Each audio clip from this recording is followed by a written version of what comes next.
ordering pizzas, and you studied computer science in school? Yeah, computer science and mathematics. Yeah, and when did you, well, that seems like the perfect thing to study to get into crypto. So when did you get into, like, crypto? When did you first hear about Bitcoin? And, like, when did you start actually, like, participating in development and whatnot?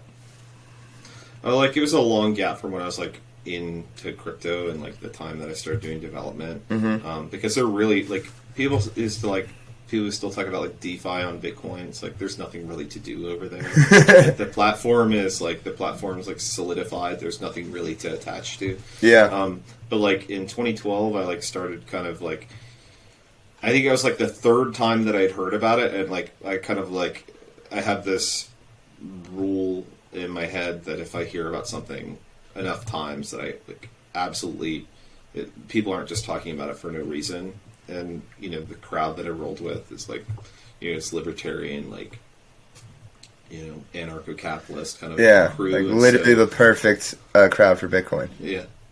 And so, like, in 2012, I'd, like, mined on my university's computers and, like, just talked about it nonstop. Did you mine Dogecoin? Like, yeah, I did. But that wasn't for another, like, 2 years. Oh, okay. I had an adult job by the time I was mining Dogecoin. Oh, was that the USAA job? Yeah. I worked at a bank, and we worked to get Coinbase integrated into the USAA application, and we're successful very early on. Oh, nice. Yeah, and I also tried to pitch them like Dogecoin. You know, I was like, "What about Dogecoin?" Because this is like this time it was just like every single person is just like, what about this coin? What about Prime Coin?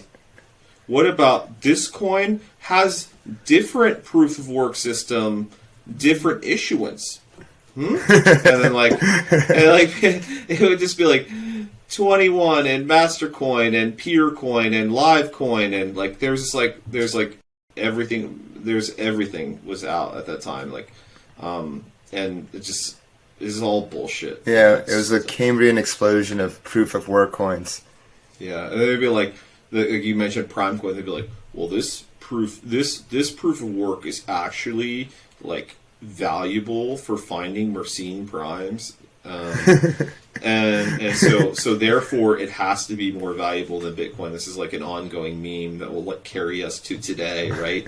It's like This thing provides more value, so I like the power of Bitcoin in terms of value is that people find it valuable. That's the same reason that gold is valuable. Is like people find it valuable. It's a self-fulfilling prophecy. Yeah, you can flip it or whatever, but like, to what end? Yeah. When did you first hear about Ethereum? Hudson told me about it. Hudson Jameson told me about it, and I was just like, because of all the shit that was out there. Yeah. How'd you meet Hudson? Whatever. He worked at the bank, too. Oh, he worked at the bank, too. Yeah. Okay. Yeah, we worked in this, like, research department. Yeah, and he told me about it. I was like, yeah, whatever, dude, you know? Like. Yeah, because I talked to a few other people at that time, and because there were so many different kind of iterations of like what a blockchain could be or what a cryptocurrency could be, like Ethereum just seemed like another one of those iterations, and it obviously proved not to be.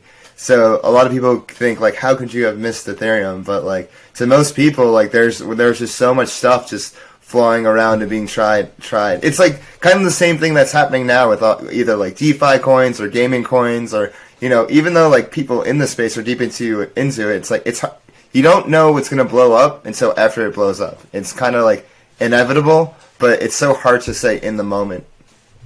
I remember somebody at like, I think I was at an ETH Berlin event. It was an ETH Berlin event. There's like this party. Somebody's trying to describe what a flash loan is to me from the Aave team. And I'm just like, yeah, cool, man. You know? Like, and then, like, I didn't really get it. You know? Yeah. Like you guys do lending, and you know they do like traditional lending. Yeah, we do lending. You know, trying to yell over people, but also there's this thing that we do called flash loans, and then like, you know, anyway, we wouldn't find out about those until like the first like major like flash loan attack. Yeah, now they're like the BZX, I call them like the WMDs of DeFi because like they just they can just like wreak absolute havoc on protocols and stuff. But like I think people should operate under the assumption that like there were so many holes in DeFi protocols that were like, well, just somebody would have to be crazy rich to do this, right? Yeah, and the flash loans like perfectly plug that hole of you just have to be crazy rich to do this, and so I think they're fantastic, and as long as we keep synchronous transactions, we get to keep them too. Yeah, that's true. So back to kind of like the Ethereum timeline. So Hudson told you about it. You're like, oh, this is something else. And then when did you hear about it a second or third time? You were like, wait a second, I should pay attention to this. Yeah, like Hudson's like he went to DevCon 1, and then he's like working at the foundation, and then I'm like, I think around like 2017, I was like, I should look like deeper into this, and I did, and started working towards that. And you built something, right? And you showed it to Sam Cassett. I showed it to Joe Lubin. Oh, Joe Lubin. Yeah, he was at. They had like a thing going on at South by Southwest. We went to Eat Denver. Me and Johnny Ray and Steven Schroeder. And we built this like. You remember like SETI at Home was this whole like platform for like fuck what how do I describe it for processing SETI data that was coming over the satellites. They wanted to search for SETI, like okay, yeah, search for extraterrestrial intelligence. So the underlying platform of that is called Boink, and Boink is just used for like big science. And we built like a Web3 variant of that with libp2p and some like a little bit of contracts at a front end. And we just did that at Eat Denver, and then I took that prototype that we had and went to South by Southwest, and I didn't really have any plan, but I saw Joe Lubin and I like cornered him. It was like very aggressively showing him our prototype, and he didn't really like the prototype, but he liked me and Johnny and Steven, and wanted us to help build the E2 client that they were about to build. Oh, so okay. And the rest is history. It's more complicated than that, but that's the gist of it. Notes version, yeah. You basically like built something that utilized Web3, and Joe Lubin was like, "What the hell is this?" But you guys are obviously smart, so you should like work on this thing at Consensus, right? You worked at Consensus, yeah. Okay, cool. The fact that Johnny like put together like a lot of the libp2p like pub sub room stuff then was like when libp2p was like very primordial. What's libp2p? Libp2p is this kind of bag of networking tricks for doing peer-to-peer networking. Okay. Yeah. Some weird tricks. Yeah. Well, so there's mainly there are a bunch of different protocols that you can communicate with somebody over, and you need to have a standardized way of interfacing with those. Yeah. Okay, cool. And then you're at Consensus for a bit, and then when did you first hear about DeFi? I guess, like, would you consider the person from Aave at ETH Berlin the first time you heard about DeFi, or did you hear about DeFi before that? I don't know. I'd been, like, dabbling in some of the stuff, but, nothing slapped like DeFi Summer. Yeah, nothing slapped like DeFi Summer. It's funny. Yeah. I was reading Cami Russo's book, The Infinite Machine, and it's funny how at the end of it she calls it OpenFi. People thought it at one point it was almost called OpenFi. Yeah. But or DopeFi, right? DopeFi. Yeah. That would have been pretty cool. But DeFi just there's a certain ring to it and it slaps. And nothing slapped like DeFi Summer. Like it really did. Yeah. I feel like I mentioned this to people. I feel like there's definitely a certain camaraderie that everyone that participated in DeFi Summer has with each other, like whether they like farmed Wi-Fi or yams or sushi, or they got rugged even, or there's all these different like highs of highs or lows of lows that people had that were in during this like special period of time, which I consider to be from July, maybe like June, July to like October, November, I guess.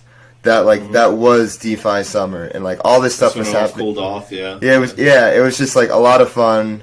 and it was like the first DeFi protocols, and then it kind of just like cooled off, and then the first algo stables came out, and then I'm kind of like rushing along this timeline, and then then after that you saw like the proliferation of like side chains, like BSC and whatnot. And what's funny about this, the first time I heard of people using a side chain was I was actually in Brazil in December, and I met these like DeFi devs, these Brazilian DeFi devs.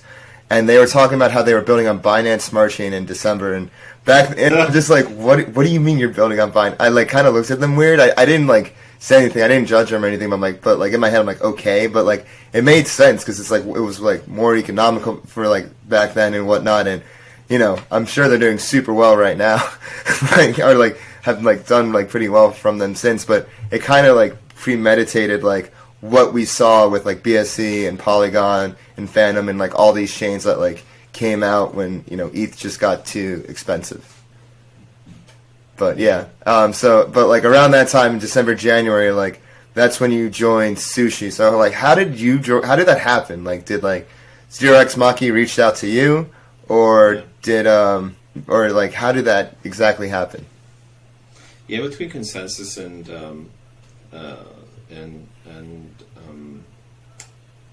SuShi, I was working at Dapper Labs. Oh, true. Okay. Yeah, and Maki asked me if I wanted to do this at SuShi, and I said yeah.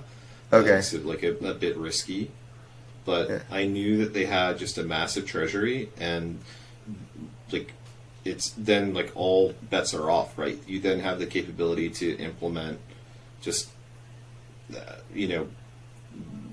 essentially like the best of what is out there, right? And that was like really attractive to me. To being able to kind of like build like what we may see as the future. The future of France. Yeah, the future of France. Well, I was like friends with Maki. We'd like talked a bit. Like you talked about the DeFi summer camaraderie. Yeah, and I was gonna. That's how I knew him. What was your like? I know I kind of went on a little rant before about DeFi summer, but I want to ask you like, what's kind of like, how would you like sum up DeFi summer? Like, how do you feel about it? Like, do you think there's camaraderie built? Like, what do you looking back a year later? Like, what do you think of DeFi summer? I think we see kind of like these like mini DeFi summers spring up on like these new side chains. We don't see the quality, in my opinion, of projects with the depth of knowledge that we did in the Ethereum DeFi summer, and we don't see most of them are just rugs, right? It's like I have a strategy vault, and I'm going to pay you my like new token, and you stake here your LPs, and I'm going to give you the token. Then we're going to do pool 2, and then I'm going to dump a bunch of the tokens and I'm going to run. Or my like algorithmic stable coin is going to fail, and everybody's going to be broke. Yeah, it's like nothing is as sweet as like the very first time, or like nothing is as sweet as the very first DeFi summer. And but yeah, anyway, so you talked to Maki for a bit, and then. What was it like what was the state of SuShi when you joined SuShi in January? Because I think I remember back then SuShi was definitely getting some hype. Like there was definitely like a lot of momentum with SuShi in January. But what was it like back then? And like, what was your game plan? I was like, all right, like here's what I need to do to like make SuShi like truly like reach its full potential. Yeah, I wanted to make it into a professional organization, right? Like. Regardless of whether you're anonymous, I've talked about this before, about this idea of like faux professionalism, of like having a business card and a LinkedIn and like a collared shirt. That's not what professionalism is. Professionalism is saying that you're going to do something and then doing it. Showing up on time, being prepared, taking accountability. That's what professionalism is. And I wanted to help make SuShi into a shining example of what a DAO could be in terms of professionalism. Right? I'm sure you've interacted with DAOs before, and you go, hey, can I do this or can I do that? And it's like you're getting passed in between person to person. There's not really any firm answer on anything. Yeah. There's no real like action items that are taken. I think that's like a place that we've arrived with SuShi. I mean, we have our like flaws just like any other organization, but for the most part, we say that we're going to do something and we do something. At that time, like, we didn't have miso, we didn't have Akashi, no bento box, no multi-chain. Right? So we've done, the UI was there were actually like 7 piece of shit UIs, right? and then we've like updated the UI, like really worked hard on the integrations, went multi-chain, deployed Kashi and Bento. We spent much time building on that. And then So how do you maintain this professionalism you talk about and this accountability in a DAO? Like, what are your secrets? I think it's like the picking the right people. Mm-hmm. That's always the case. I think in every business is like, it's just picking the right people. Mm-hmm. Like, if there's somebody that you want to work with and you have to chase them around, where you have to tell them step by step what they need to do in an early organization that's high in growth, that's just not going to work. Yeah. And the second thing is self accountability. If you're trying to help an organization move along, you have to be self-aware and make sure that you're meeting the same standard that you're expecting of other people. Yeah, I think that's especially true for any startup or small organization, because there's so few people. There's a lot more responsibility, and the person who's in charge or running things, they have a lot on their plate. They can't just pay attention to what you're doing. So it's up to, like, in a way, I think you mentioned this to me, like, everyone's kind of a founder in a way, and everybody, like, has a lot of responsibility, and they have to live up to that responsibility and just get things done. I mean, that's one thing I've noticed just working in like on startups and projects throughout the years. Yeah, totally. And we're like, we want everybody. That's a good point. We want everybody to behave as founders as they're working on this team. It's not just a job. It's like that. That probably sounds like really corny, but I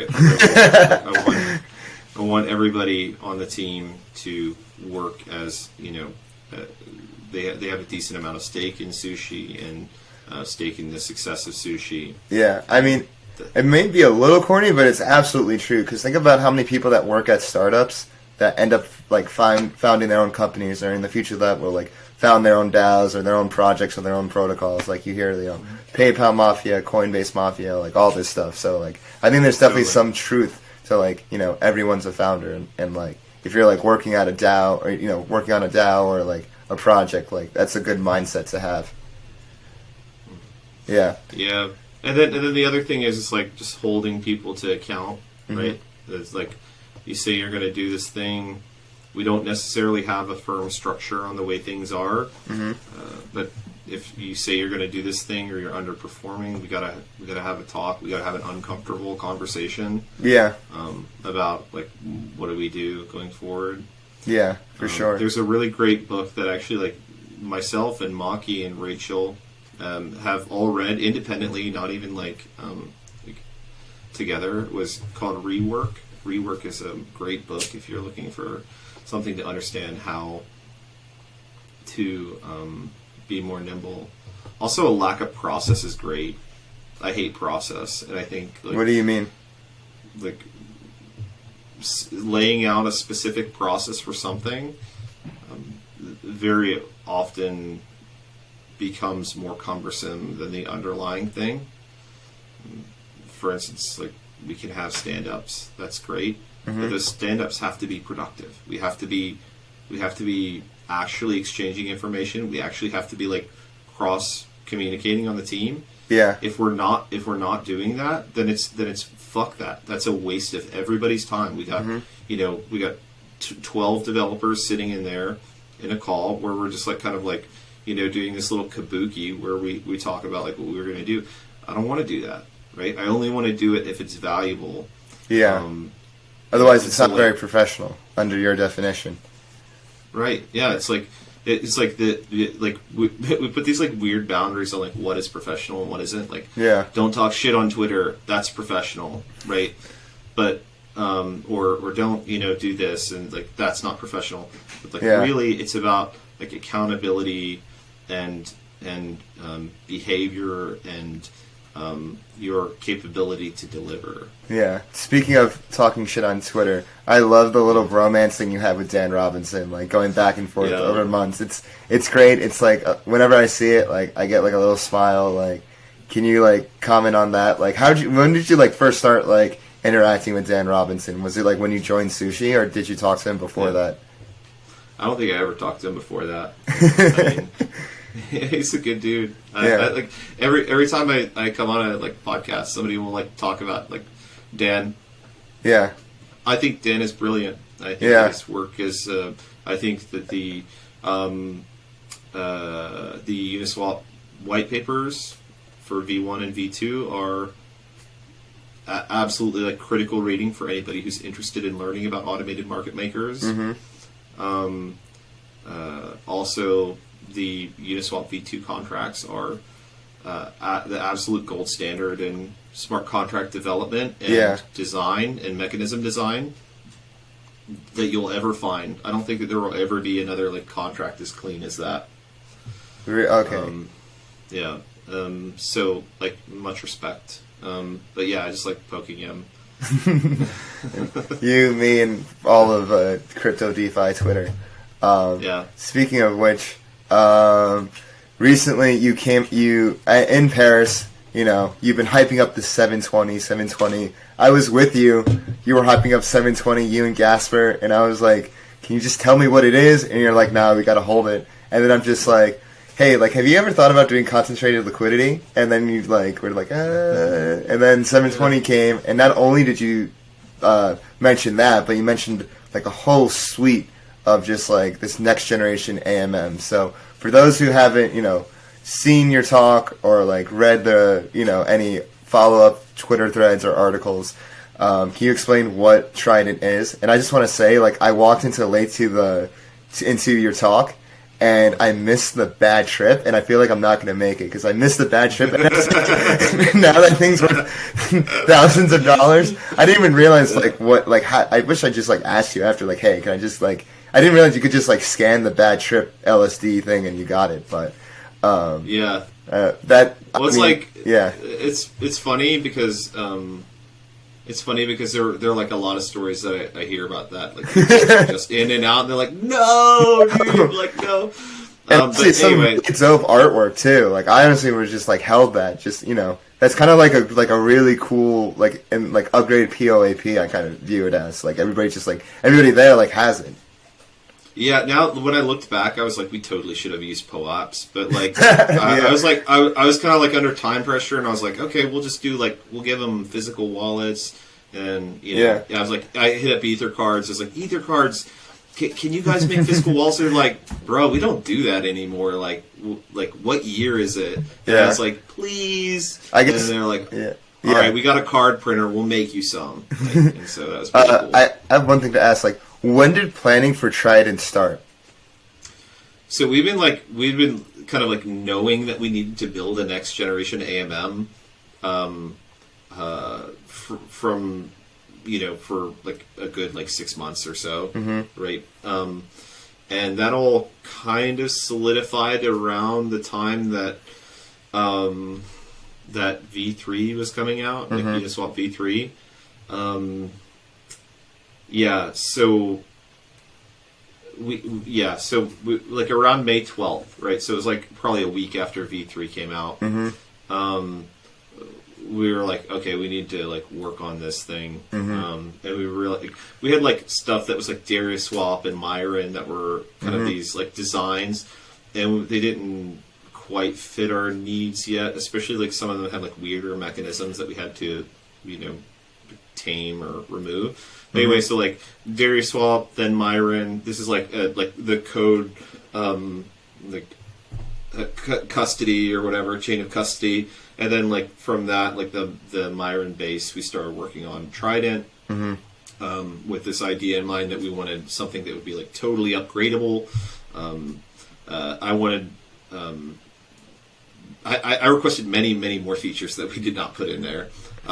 Mainly due to like gas concerns. Yeah. But the one main design that I wanted, which was like this upgradability and an interface that we're conforming to, so that we can build like kind of like an unlimited amount of pools. There's only like so many ways that you can interact with a swap, in terms of like swapping, and so we could adapt that to an interface that will allow us to swap. That allows to add new pools as like new interesting and pool types come along.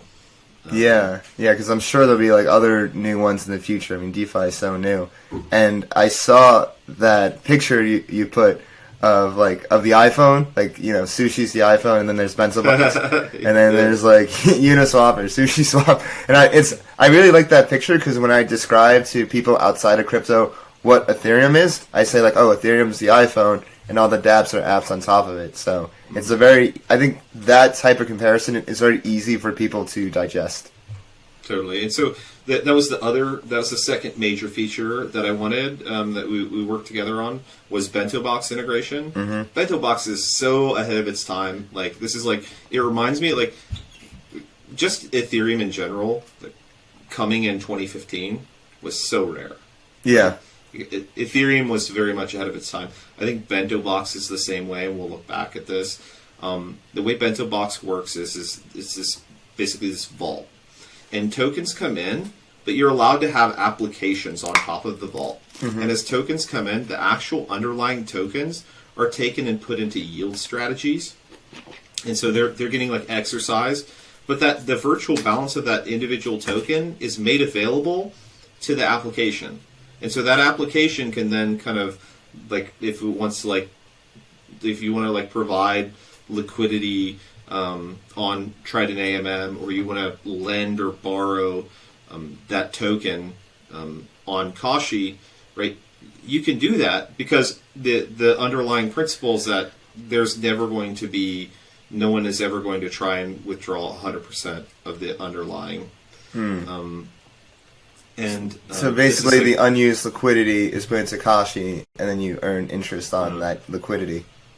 No. So the unused tokens are then taken and put into strategies. So, like, for instance, right now, all underlying tokens can get wrapped up and sent to Compound.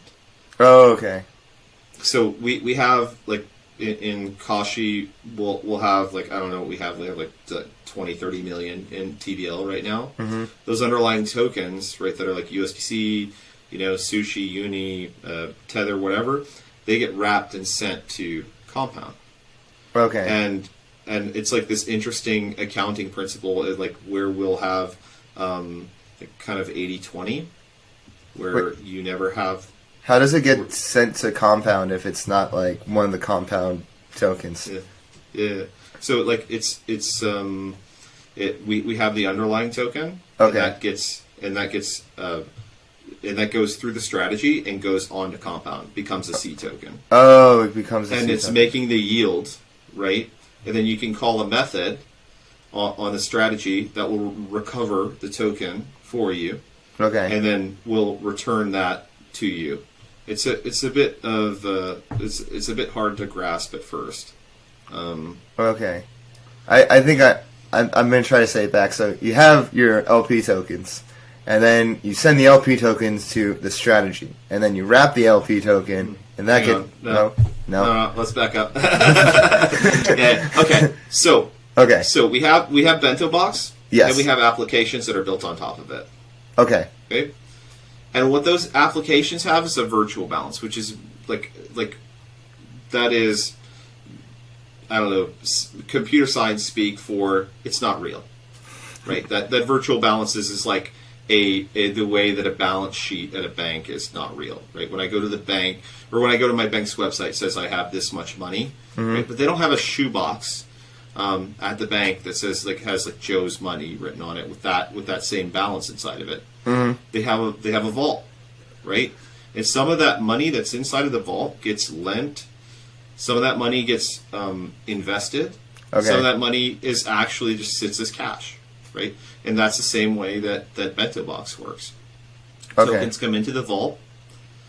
we create virtual balances for the applications on top, so much that we don't we don't have kind of like this run on the bank scenario, right? We have this we have a way to take those and then put them into yield strategies, and that those yield strategy returns are returned to the token holders up in their virtual balance. Oh, okay. So the tokens get So the tokens get sent to this bento box. There's this virtual balance, and like when it's the bento box is the vault, and you can like do strategies, you can do all these different things, and one of those strategies is the compound strategy. Yeah, totally. So like. Right, like that's the main one that we have written. We need more help, by the way, if anybody's out there wants to help. We need more help working on different strategies, and like we're working on like no loss and low loss strategies. Yeah, like what are some strategies that you have ideas for? I think like all sushi will wrap as X sushi. That's an easy one, right? Yeah. That's a low no loss strategy. Compound was one. We could do wrappings for every single protocol that's out there. We could do one for Aave. We could do one for, just about anything that's out there. Hey, you can make like a custom fuse pool for Inrari and have like a custom strategy there, I guess. I think that 100% we can do that. Yep. Yeah, no, I was just looking into those today. Those are, I mean, I've heard about them like a while ago, but I just think they're so cool. Like you can just make your own pool and whatnot. So shout out to the Rari guys. I expect by June or July of next year, everybody will have this same design for their platform. Oh, like a bento box. Yeah, something like that. Yeah. Okay, cool. Okay, we went on a tangent there about bento box. That's cool. No, that's a huge feature of Trident, right? Trident is built on bento box. Right now, our AMM is outside the bento box. Yeah. Now we're going to be moving it into bento box. We're going to have all of our TVL as we migrate going into the bento box, and so we're going to have a lot more capital to work with, which means we're going to have like better yield strategies. We're going to have better strategists. It's going to be more efficient. Yeah. Okay, cool. And I was also reading in the article something about franchise pools, and it basically, is it you guys reaching out to people that normally wouldn't be in crypto and DeFi, like trying to like have them access SuShi liquidity? Can you speak about franchise pools more?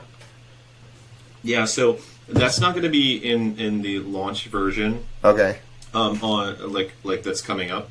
That will be a bit after. Part of the way that we designed Trident allows us that flexibility. But basically what we're going to do is we're going to allow pools to have whitelists on them. These are not going to be standard AMM pools. These are going to be special franchise pools that some operator wants to run, right? And this is the problem with working with institutional capitals, right? Everybody has to be KYC and AML. Just what they have to do. And so in doing that, they want a capability to kind of like control the access list of who can provide liquidity, who can swap, etc. But they also want to be in that space where there may be people who want to arb between, SuShi and a SuShi franchise pool. Or, they just want to be able to play in that space. The other thing to keep in mind is that like each of these varying institutions has their own method of validating KYC AML. I think like every single legal department at these institutions has their own design. Their own KYC standards and AML standards, yeah. Yeah, so we're not going to provide that. We're going to provide a platform so that they can provide their own whitelist and okay. And so it's just like a layer on top of it. Yeah. Okay. Cool. Yeah. No. Honestly, I think all of Trident was super well received. I think everyone was really excited about it between all the threads and interactions. So kudos to you and the SuShi team for putting that together. And I'm like really excited to see it launch. Also, at the kind of end of your thread, and I feel like one big part about your ethos is keeping DeFi decentralized and like staying true to this ethos. So, like at the end of your tweet, you're like, fuck the banks, fuck the money, I'm here for the revolution. Can you, talk about that more and kind of like your like underlying philosophy and, building in this space? Yeah. We want to build a free and fair ecosystem that makes sophisticated financial instruments that were only available for the elites, available to everybody. If we use an example of banks again in the United States, even though we have what we describe as like relatively low inflation in comparison to the rest of the world, but banks give you 0.2%. That's 20 basis points for your for like a checking account. That's a crazy savings rate. Like, it's so low that it doesn't even keep pace with inflation. No, especially not anymore. Yeah, and so the people who are not of super high means don't have access to like wealth building financial instruments, and that's the goal, right? We want a free and open source, decentralized ecosystem that gives everyone the same opportunities that were just reserved for the elites before. Awesome. Yeah, I couldn't agree more. And I love how in your story, like, it all kind of started with, you know, kind of how your jobs were and how you were treated by the banks, and not just you, but millions of people in America. Totally. And this is kind of like your kind of not only response, but kind of like your, you know, your call to action, your action to kind of like what you've seen like right now and what you've seen in your life. And one last question. So, what is something outside of SuShi that you find really exciting happening in DeFi? I remember you tweeting about Pods Finance coming up with a new DeFi primitive. Like, can you give like a little bit of alpha on that? Yeah, sure, man. Yeah. Like they did their hackathon. I just wanted to protect them through the end of the hackathon. Yeah. But this was really freaking cool. We were like brainstorming, and they came up with call option contracts as a way of yield farming. So instead of like dropping the token, you're dropping a call option in which the underlying token is wrapped up in, that is only redeemable at the strike price prior to expiration. And so it's like the problem with yield farming, and like fair launches rely almost exclusively on yield farming, is that these tokens get dropped and they're essentially like dumped right away, creating a lot of like sell pressure on new projects, and also like making the projects super hyper focused on things like that don't matter, like price of your token, like liquidity of the token, like all of these like mechanics that like a team that's like building should just kind of like be heads down building. And this is like one of the ways that like venture and seed got this right. Is that, you know, kind of like the valuation isn't real until like way down the line, right? And so these dropping options contracts basically aligns long-term incentives between the farmers and the protocol developers, so that you essentially have to achieve a certain price point for the farmed option to even make any sense. Oh, that's really smart, because then you won't. I know, dude. Dump right away if you have a call option. Yeah. Wow. Fair Launch 2.0. That's what we're working on a write-up for it right now. Cool. What is Pods Finance exactly? Pods is an options platform. Okay. And they're like working on options AMM. They're actually deployed on Polygon right now. If you want to test it out, it's like pods.finance. Cool. Yeah. Very cool platform. Very smart team. I met them like around DeFi Summer last year, and yeah. Cool. Definitely will check them out. Do you have any final words? Any like final scoops you want to give the audience? Where or anything where people can find you, or how they can like get involved in SuShi. Yeah. Just we're going to deploy Trident here, and in the near future, and I'm looking forward to it. I think it's going to be one of the best deployments that we've seen in the AMM space ever, and it's going to have a huge capital efficiency gain of 2x over our nearest competitor. So, can't wait for it. Nice. Well, thank you so much, Joseph Delong. you can't spell Delong without long. So thank you for coming on. And Cool. yeah, really excited for Trident, for SuShi, and all of DeFi and all of crypto. So and yeah, thank you again. Cool. Thanks, David. Thanks.